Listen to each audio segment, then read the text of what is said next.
ನಮಸ್ಕಾರ ವೀಕ್ಷಕರೇ, ನಾನು ಒಂದು ಸ್ಮಾಲ್ ವಿಡಿಯೋವನ್ನು ಮಾಡ್ತಾ ಇದ್ದೀನಿ. ಇದರಲ್ಲಿ ನಾನು ಹೈಲೈಟ್ ಮಾಡ್ತಾ ಇರೋದು ಎಲಿಗೆಂಟ್ ಅಂತೇಳಿ, ಎಲಿಗೆಂಟ್ ಕಂಪ್ನಿಯ ಬಯೋಜೆಸ್ಟ್ ಕಂಪ್ನಿಯ ಎಲಿಗೆಂಟ್ ಅನ್ನುವಂತಹ ಒಂದು ಡಿವೈಸನ್ನು ನಾನು ಇಲ್ಲಿ ಕೊಡ್ತಾ ಇದ್ದೀನಿ. ಇದು ಬಂದ್ಬಿಟ್ಟು ಇದು ಏನಂತಂದರೆ, ವಿಶೇಷವಾಗಿ ನಾವು ಮನೆಯಲ್ಲಿ ಸಿಗುವಂತಹ ಕಸ ಇರ್ಬೋದು ಅಥವಾ ಮುಸುರಿ ಅಂತ ಏನು ಕರಿತೀವಲ್ಲ, ಸಲ್ಲೇಜ್ ಅಂತ ಏನು ಕರಿತೀವಲ್ಲ, ಸಲ್ಲೇಜ್ ಇರ್ಬೋದು ಅಥವಾ ಕಿಚನ್ ವೇಸ್ಟ್ ಅಂತ ಏನು ಕರಿತೀವಲ್ಲ, ಅದನ್ನು ಮತ್ತು ಗಿಡದ ಎಲೆಗಳ ಗಾರ್ಡನ್ನಲ್ಲಿರುವಂತಹ ಗಿಡದ ಎಲೆಗಳನ್ನು ತೆಗೆದುಕೊಂಡು ಇದನ್ನು ಕಾಂಪೋಸ್ಟ್ ಮಾಡುವಂತಹ ಒಂದು ವಿಚಾರದಲ್ಲಿ ಆ ಒಂದು ಡಿವೈಸನ್ನು ರೆಡಿ ಮಾಡಿದ್ದಾರೆ. ಇದು ಕೂಡ ಏನಿರ್ತದೆ ಅಂತಂದರೆ, ಒಂದು ಪ್ರಿಫ್ಯಾಬ್ರಿಕೇಟ್ ಮಾಡಿ ಅದನ್ನು ಕಂಪ್ನಿಯಿಂದನೇ ರೆಡಿ ಮಾಡಿರುವಂಥದ್ದು. ಈ ಕಂಪ್ನಿ ಬಂದ್ಬಿಟ್ಟು ಚೆನ್ನೈನ ಮೂಲವಾಗಿ ಚೆನ್ನೈನಲ್ಲಿ ರೆಡಿ ಆಗ್ತವೆ, ಅಲ್ಲಿಂದ ಬಂದಿರುವಂತಹ ಒಂದು ಮಷೀನು. ಇದರಲ್ಲಿ ವಿಶೇಷವಾಗಿ ಹೇಳಬೇಕಂದ್ರೆ, ಇದು ಮೇಲೆ ಒಂದು ಲೀಡ್ ಇರ್ತದೆ. ಈ ಲೀಡ್ ಒಳಗೆ ಏನಿದೆ ಅಂತಂದರೆ 2 ಕಂಪಾರ್ಟ್ಮೆಂಟ್ ಇದ್ದಾವೆ. ಆ ಕಂಪಾರ್ಟ್ಮೆಂಟನ್ನು ಈಗ ನೋಡಬಹುದು. ಈ ರೀತಿಯಾದಂತಹ 2 ಕಂಪಾರ್ಟ್ಮೆಂಟ್ಗಳಿರ್ತವೆ. ಈ ಕಂಪಾರ್ಟ್ಮೆಂಟಲ್ಲಿ ಇದಕ್ಕೆ ಒಂದು ಮೆಷನ್ನು ಹಾಕಿದ್ದಾರೆ. ಮೆಷ್ಲಿಂದ ಹೊರಗಡೆ ಏನಿದೆ ಅಂತಂತಂದರೆ ಈ ರೀತಿಯಾದಂತಹ ಔಟ್ಲೆಟ್ಗಳಿರ್ತವೆ. ಇಲ್ಲಿ ಕೆಳಗಡೆ ತಾವೆಲ್ಲ ನೋಡಬಹುದು, ಈ ರೀತಿಯಾದಂಥ ಔಟ್ಲೆಟ್ಗಳಿರ್ತವೆ. ಇದರಲ್ಲಿ ಸ್ಮಾಲ್ ಓಪನಿಂಗ್ಸ್ ಇರ್ತವೆ. ಸೊ ಈ ಓಪನಿಂಗ್ಸ್ ಇರುವಂತಹ 4 ಔಟ್ಲೆಟ್ 4 ಒಂದು ವೆಂಟಿಲೇಷನ್ ಒಂದು ವ್ಯವಸ್ಥೆಯನ್ನು ಈ ಒಂದು ಡಿವೈಸಲ್ಲಿ ಮಾಡಿರ್ತಾರೆ. ಈ ಒಂದು ಕಂಪಾರ್ಟ್ಮೆಂಟಿನ ವಿಶೇಷ ಏನು ಅಂತಂತಂದರೆ, ಇಲ್ಲಿ ನಮಗೆ ದಿನನಿತ್ಯ ಉಂಟಾಗುವಂತಹ ಎಲ್ಲ ವೇಸ್ಟ್ಗಳನ್ನು ಕೂಡ ಈ ಚೇಂಬರಲ್ಲಿ ಹಾಕ್ತಾ ಹೋಗಬೇಕು. ಎಲ್ಲಿವರೆಗೂ ಹಾಕಬೇಕಂತಂತಂದರೆ ಇದು ತುಂಬ್ತಾ ಹೋಗ್ತದೆ. ಅದಾದ ನಂತರ ಈ ಒಂದು ಕಂಪಾರ್ಟ್ಮೆಂಟನ್ನು ಯೂಸ್ ಮಾಡ್ಕೋಬಹುದು. ಅಲ್ಲಿವರೆಗೂ ಈ ಕಂಪಾರ್ಟ್ಮೆಂಟಲ್ಲಿರುವಂತಹ ನಾವು ಅಪದ್ರವ್ಯಗಳನ್ನು ಅಥವಾ ವೇಸ್ಟನ್ನು ನಾವು ಬಳಕೆಯನ್ನು ಮಾಡ್ಕೋಬಹುದು. ಹಾಗಾದರೆ ಇನ್ನು ಮುಂದೆ ಈ ಒಂದು ವೇಸ್ಟನ್ನು ಯಾವ ರೀತಿ ತೆಗಿಬೇಕು ಅಂತಂತಂದರೆ, ಇಲ್ಲಿ ನಮಗೆಲ್ಲ ಗೊತ್ತಿರಬಹುದು. ಸೊ ಇಲ್ಲಿ ನಾವು ವೇಸ್ಟ್ಗಳನ್ನು ಹಾಕ್ತಾ ಹೋಗ್ತೀವಿ, ಮೇಲ್ಗಡೆಯಿಂದ ವೇಸ್ಟನ್ನು ಹಾಕ್ತಾ ಹೋಗ್ತೀವಿ. ಹಾಕ್ತಾ ಹೋದಾಗ ಅಂತಂದರೆ ವೇಸ್ಟ್ ಇಲ್ಲಿ ಕಲೆಕ್ಟ್ ಆಗ್ತಾ ಹೋಗ್ತದೆ.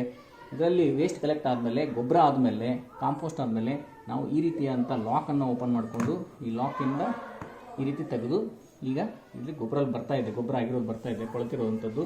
ಇದನ್ನು ನಾವು ತೆಗೆದು ಇದನ್ನು ನಾವು ಬಳಸೋಕ್ಕೆ ಬರ್ತದೆ. ಹಾಗಾದರೆ ಇದನ್ನು ತಯಾರಿಸೋಕ್ಕಿಂತ ಪೂರ್ವದಲ್ಲಿ ನಮಗೆ ಗೊತ್ತಿರಬೇಕು, ಇಲ್ಲೊಂದು ಡ್ರಾ ಇದೆ. ಸೊ ಇಲ್ಲಿ ಏನಾಗ್ತದೆ ಅಂತಂತಂದರೆ, ಈ ಕಾಂಪೋಸ್ಟ್ ಆಗುವಂತಹ ಸಮಯದಲ್ಲಿ ಏನಾಗ್ತದೆ ಅಂದರೆ, ನೀರೇನಾದರೂ ಬಂತಂತಂದರೆ ಅದು ಇಲ್ಲಿ ಶೇಖರಣೆ ಆಗ್ತದೆ. ನಾನು ಹೆಚ್ಚಾಗಿ ಬಳಸಿದಂಥ ಪದಾರ್ಥಗಳಿಂದ ಇಲ್ಲಿ ಯಾವುದೇ ನೀರು ಕಲೆಕ್ಟ್ ಆಗಿಲ್ಲ. ಸೊ ನೀವು ದಿನನಿತ್ಯ ಬಳಸುವಂತಹ ಮನೆಯಲ್ಲಿ ಬರುವಂಥ ಕಿಚನ್ ವೇಸ್ಟ್ಗಳನ್ನು ಏನಾದರೂ ಲಿಕ್ವಿಡ್ ಜಾಸ್ತಿ ಇದ್ದು ಏನಾದರೂ ಯೂಸ್ ಮಾಡಿದರೆ ಇಲ್ಲಿ ನೀರು ಬಂದಿರುವಂಥದ್ದು ಸಾಮಾನ್ಯವಾಗಿ ಕಂಡು ಬರ್ತದೆ. ಆದರೆ ನಾನು ಆ ಥರದ್ದು ವಸ್ತುಗಳನ್ನು ಮೊದಲನೇ ಸಲ ನಾನು ಉಪಯೋಗಿಸಿಲ್ಲ. ಸೊ ಹೀಗಾಗಿ ಯಾವುದೇ ಒಂದು ಇಲ್ಲಿ ನೀರಿನ ಅಂಶ ಬಂದಿಲ್ಲ. ಸೊ ಈಗ ನಾವು ಇದನ್ನು ಹೇಗೆ ಮಾಡಬೇಕು ಅನ್ನುವಂಥದ್ದನ್ನು ನಾನು ನಿಮಗೆ ತೋರಿಸ್ತೀನಿ. ಸೊ ಇಲ್ಲಿ ತಾವೆಲ್ಲ ನೋಡ್ಬೋದು. ಸೊ ಅವರು ಇದಕ್ಕೆ ಈ ಒಂದು ಕೊಳೆಯುವಿಕೆಗೆ ಬೇಕಾಗುವಂತಹ ಕೆಲವೊಂದಿಷ್ಟು ಬ್ಯಾಕ್ಟೀರಿಯಾಯುಕ್ತವಾದಂಥ ಕಾಂಪೋಸ್ಟನ್ನು ಮೊದಲೇ ನೀಡಿರ್ತಾರೆ. ಸೊ ಇದನ್ನು ನಾವೇನು ಮಾಡಬೇಕು ಅಂತಂತಂದರೆ, ಈ ರೀತಿಯಾಗಿ ಕಿಚನಿಂದ ಬಂದಿರುವಂತಹ ವೇಸ್ಟನ್ನು ಸಪರೇಟಾಗಿ ಕಲೆಕ್ಟ್ ಮಾಡಿಕೊಂಡು ಇದರಲ್ಲಿ ನಾವು ಇದನ್ನು 1 kgಗೆ 200 ಗ್ರಾಮನ್ನಷ್ಟು ನಾವು ಅದಕ್ಕೆ ಮಿಕ್ಸ್ ಮಾಡ್ತಾ ಹೋಗಬೇಕು.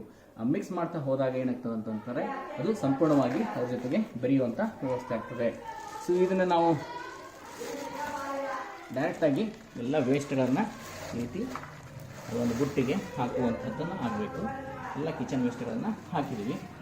ನಾನು ಸ್ವಲ್ಪ ಇನ್ಕ್ಲೂಡಿಂಗ್ ಇದಕ್ಕೆ ಅಂದಾಜು 2 kg ಇರೋದ್ರಿಂದ ಇಲ್ಲಿ 800ರಿಂದ 400 ಗ್ರಾಮನ್ನು ನಾನು ಈ ವೇಸ್ಟನ್ನು ಹಾಕಲಿಕ್ಕೆ ಇಷ್ಟಪಡ್ತೀನಿ.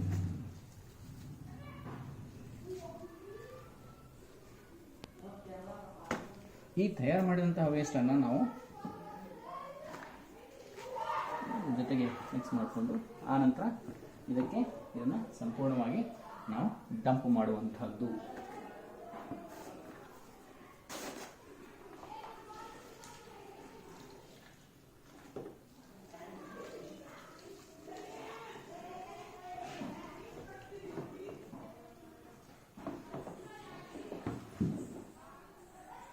ಎಲ್ಲ ವೇಸ್ಟನ್ನು ಕೂಡ ಇದರಲ್ಲಿ ಬಂದಿರುವಂತಹ ಗಾರ್ಡನ್ನಿಂದ ಬಂದಿರುವಂತಹ ವೇಸ್ಟನ್ನು ಕೂಡ ಇದರಲ್ಲಿ ನಾನು ಹಾಕಿದ್ದೀನಿ.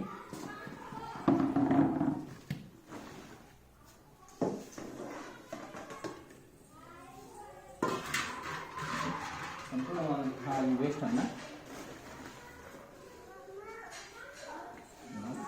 ಒಳಗೆ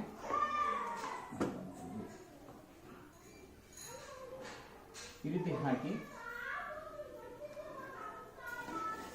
ಇದನ್ನು ಕ್ಲೋಸ್ ಮಾಡಿ ಹೀಗೆ ಬಿಟ್ಟರೆ ಸಾಕು.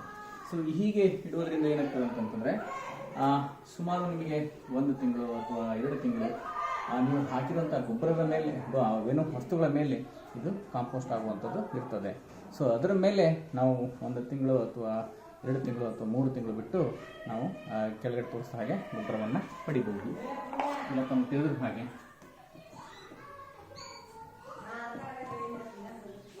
ಸೊ ಈ ರೀತಿಯಾದಂತಹ ಗೊಬ್ಬರವನ್ನು ನಾವು ಇಲ್ಲಿ ಪಡೀಲಿಕ್ಕೆ ಸಾಧ್ಯತೆ ಇದೆ. ಈ ರೀತಿ ಗೊಬ್ಬರ ಆಗಿರುವಂಥದ್ದನ್ನು ನಾವು ಪುನಃ ಗಿಡಗಳಿಗೆ ಅದಕ್ಕೆಲ್ಲನೂ ಉಪಯೋಗಿಸಲಿಕ್ಕೆ ಸಾಧ್ಯತೆ ಇದೆ. ನಾನು ಇದುವರೆಗೂ ಇನ್ನೂ ಅದನ್ನು ಸ್ಯಾಂಪಲನ್ನು ತೆಗೆಯಲಿಲ್ಲ. ಈಗ ತೆಗಿಲಿಕ್ಕೆ ಅದು ಸನ್ನದ್ಧವಾಗಿದೆ. ಸೊ ಅದಕ್ಕಿಂತ ಪೂರ್ವದಲ್ಲಿ ಇನ್ನೂ ನಾನು ಒಂದು 15 ದಿವಸ ಇದನ್ನು ಫರ್ಮೆಂಟೇಷನ್ ಅಥವಾ ಇದನ್ನು ಕಳೀಲಿಕ್ಕೆ ಅಥವಾ ಇದು ಒಂದು ಡಿಕಂಪೋಸ್ ಆಗಲಿಕ್ಕೆ ನಾನು ಬಿಡ್ತಾ ಇದ್ದೀನಿ. ಅದಾದಮೇಲೆ ನನಗೆ ಸುಮಾರು ಈ ಹಾಕಿರುವಂತಹ ಗೊಬ್ಬರ ಕನಿಷ್ಠ ಪಕ್ಷ ಅಂತಂದರೂ ಕೂಡ ನನಗೆ ನಮ್ಮ ಗಾರ್ಡನಲ್ಲಿ ಬೆಳೆದಿರುವಂತಹ ಎಲ್ಲ ಗಿಡಗಳಿಗೂ ಕೂಡ ಇದು ಗೊಬ್ಬರ ಆಗಲಿಕ್ಕೆ ಸಾಧ್ಯತೆ ಐತಿ. ಹಾಗೆ ಒಂದು ರೌಂಡು ಕೆಲವೊಂದಿಷ್ಟು ಗಿಡಗಳನ್ನು ಬೆಳೆಸಿದ್ದೀನಿ, ನಾವು ನೋಡ್ಬೋದು. ಇಲ್ಲಿ ಬೆಳೆದಿರುವಂತಹ ಎಲ್ಲ ಗಿಡಗಳಿಗೂ ಕೂಡ ಸೊ ಆ ಗೊಬ್ಬರವಾಗಿ ನಾವು ಅದಕ್ಕೆ ಹಾಕಲಿಕ್ಕೆ ಸಾಧ್ಯತೆ ಐತಿ. ಅದಕ್ಕೆ ಎಲ್ಲರೂ ಕೂಡ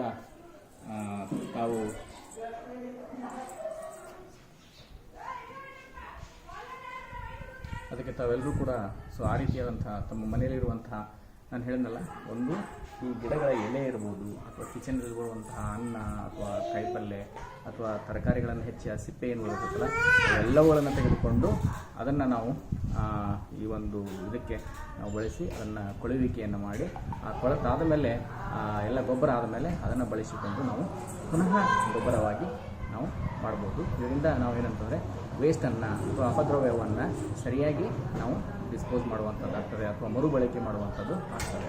ಇಷ್ಟು ಹೇಳಿ ಚೆನ್ನೈ ಕಂಪ್ನಿಯ ಒಂದು ಎಲಿಗೆಂಟ್ ಕಂಪ್ನಿಗೆ, ಬಯೋಜಸ್ಟ್ ಕಂಪ್ನಿಗೆ ಧನ್ಯವಾದಗಳನ್ನು ಹೇಳಲಿಕ್ಕೆ ಇಷ್ಟಪಡ್ತೀನಿ. ನಮಸ್ಕಾರ.